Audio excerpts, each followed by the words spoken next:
জল ভরা মেঘ ওই দু চোখে দেখতে আমি পেয়েছি, একলা মনে নির্জনেতে তোমার ছবি এঁকেছি।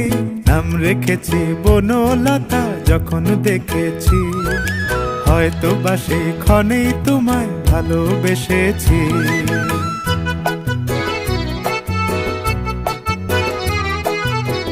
বনলতা কথা হয়ো না গো কুণ্ঠিতা, বনলতা কথা হয়ো না গো কুণ্ঠিতা। একটি কথাই শুনবো বলে তাই তো কাছে এসেছি, বলবে কি গো আমিও তো তোমায় ভালোবেসেছি। একটি কথাই শুনবো বলে তাই তো কাছে এসেছি,